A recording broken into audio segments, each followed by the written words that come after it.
¿Qué es la encefalopatía traumática crónica? La encefalopatía traumática crónica, o ETC, es una enfermedad producida por continuas contusiones o golpes en el cráneo. Consiste en la deshabilitación de las células neuronales debido a una acumulación de proteínas tau, las cuales ayudan a regular las cargas eléctricas de todas las neuronas. La encefalopatía traumática crónica es el término que se utiliza para describir una patología degenerativa cerebral generalmente provocada por traumatismos craneales repetitivos, como por ejemplo los jugadores de fútbol americano o los boxeadores, que día a día en sus entrenamientos o juegos adquieren golpes severos en la cabeza, creando varios hematomas. La encefalopatía traumática crónica es un diagnóstico que se realiza solo en la autopsia mediante el estudio de secciones del cerebro. Sin embargo, hay un estudio que se los vamos a explicar más adelante, el cual se llama PET, tomografías por emisiones de positrones. Este mecanismo está en proceso de estudio para realizar el diagnóstico de la enfermedad ETC. La sintomatología. Los síntomas de la enfermedad encefalopatía traumática crónica se pueden clasificar en 3 etapas de deterioro clínico. En la primera encontramos trastornos afectivos y síntomas psicológicos. En la segunda etapa, la inestabilidad social, el comportamiento errático, la pérdida de memoria y síntomas iniciales de Parkinson. La tercera y última etapa de esta enfermedad consiste en la disfunción cognitiva, progresando a la demencia acompañada de Parkinson, así como anomalías en el habla y al caminar. El diagnóstico.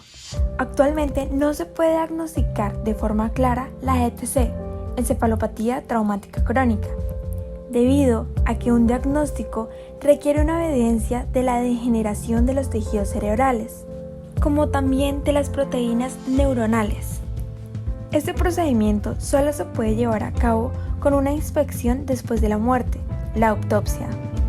Sin embargo, es posible sospechar esta patología en personas que tienen alto riesgo de padecer esta enfermedad debido a traumatismos craneales repetitivos a lo largo de los años, como los jugadores que practican deportes de contacto físico fuertes. Sin embargo, las tomografías por emisiones de positrones algunas veces son usadas para diagnosticar enfermedades neurodegenerativas. En artículos recientes se estudian estas tomografías para diagnosticar ETC, encefalopatía traumática crónica. Las tomografías por emisiones de positrones, o PET, utilizan un marcador radioactivo de bajo nivel que se inyecta en las venas. Luego, un escáner sigue el flujo de radiomarcador a través del cerebro. Los investigadores están trabajando actualmente para desarrollar marcadores para PET con el fin de detectar anomalías de la proteína tau, las cuales están asociadas con la enfermedad neurodegenerativa ETC. La enfermedad encefalopatía traumática crónica, ETC, es una enfermedad neurodegenerativa que se caracteriza por un deterioro cognitivo progresivo. En estudios anatomopatológicos se encuentran depósitos de proteínas tau, los cuales pueden producir disfunción sináptica o hasta muerte cerebral. Los estudios de PET, tomografías por emisiones de positrones, es un estudio no invasivo. Estos exámenes utilizan materiales reactivos tales como radiofármacos o radiosondas.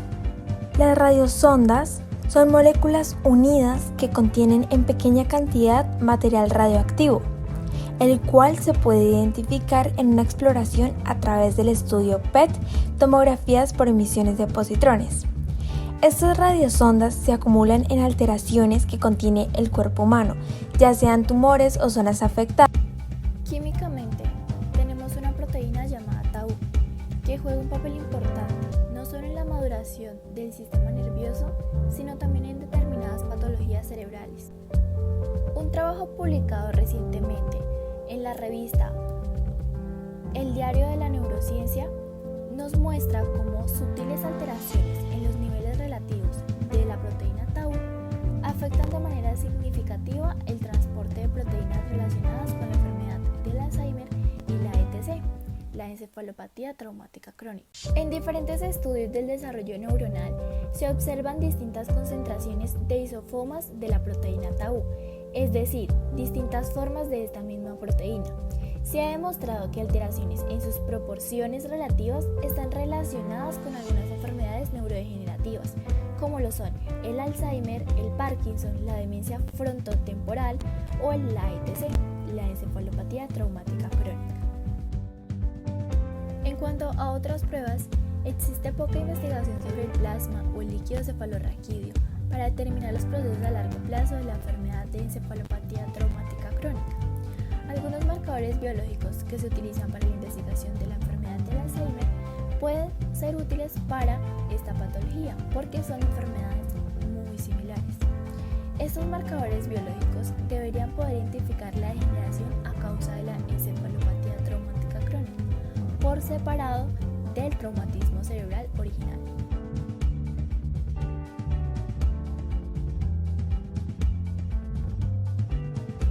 El 12 de enero del 2016 recibimos un caso bastante característico.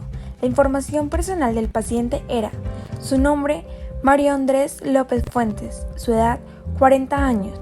Los síntomas con los que llegó ese día fueron déficit de atención, anomalías en el habla y en el caminar, trastornos afectivos, inestabilidad emocional y pérdida de la memoria. Al comunicarnos con los familiares, nos dieron a conocer sus antecedentes.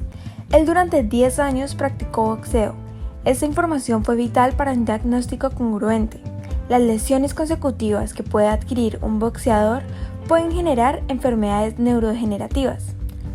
Dado que, en cuanto a física, podemos decir que este tipo de traumas producen un violento sacudo en el cerebro, el cual se golpea contra el cráneo, lo que hace que las neuronas puedan provocar una despolarización, es decir, una disminución del potencial de membrana en una neurona, que provocan que los neurotransmisores se activen todos al mismo tiempo. Las lesiones de las neuronas que conducen los impulsos eléctricos afectan la comunicación entre ellas. Se utiliza la segunda ley de Newton para conocer la fuerza con la que es golpeado el jugador. Al ser un cuerpo muy masivo, provoca una fuerza muy grande. Es muy impresionante cómo el potencial de una masa en aceleración puede causar traumatismos severos que involucren daño en diversos tejidos del cuerpo.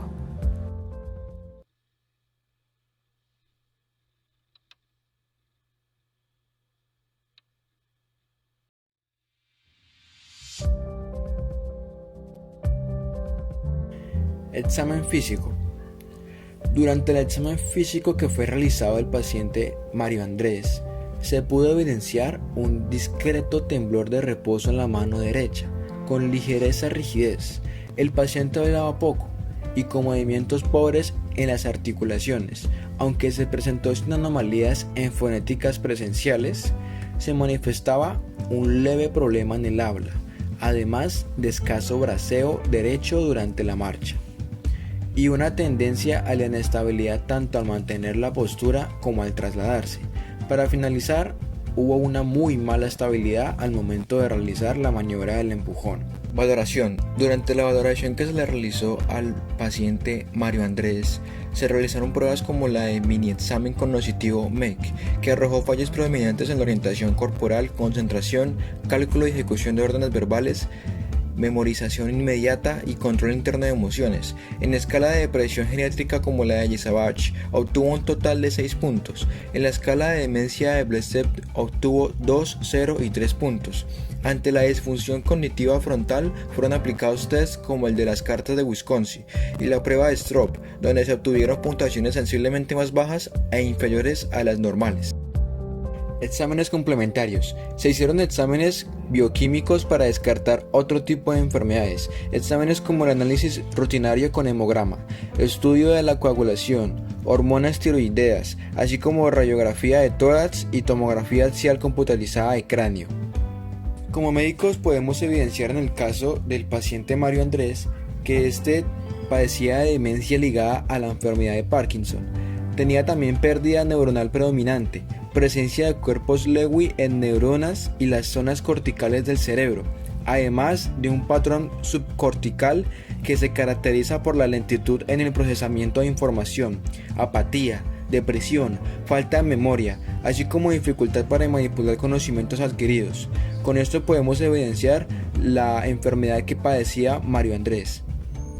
Tratamiento.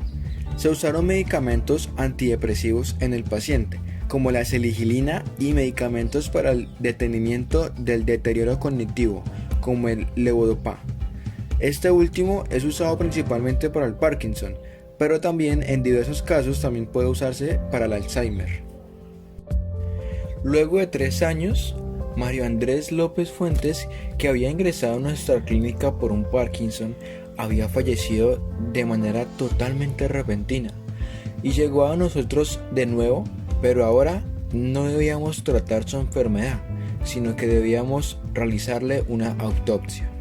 Después del procedimiento, el resultado arrojado fue una enfermedad neurodegenerativa que parece una afección fantasma debido a su dificultad a la hora del diagnóstico.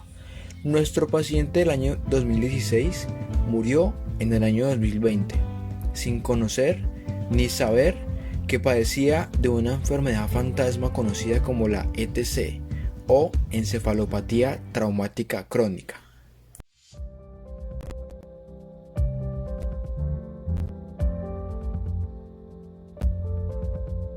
En cuanto a rigurosidad científica, tenemos al Dr. Bennett Omalu, o más conocido como el doctor que transformó a la NFL. Este doctor estudió detalladamente el caso de Mike Western, que tal vez fue el mejor centro que haya visto la NFL en 100 años de historia. Este jugador de fútbol americano murió de dolores crónicos, depresión, adicción a sustancias controladas, soledad, deudas y los fantasmas que uno a uno entraron a su cabeza durante 245 juegos de una brutalidad incesante. El neuropatólogo Bennett Omalu decidió analizar a fondo el tejido cerebral de Mike Western. Sus hallazgos se convirtieron en 3 letras fatídicas para la NFL: ETC, encefalopatía traumática crónica.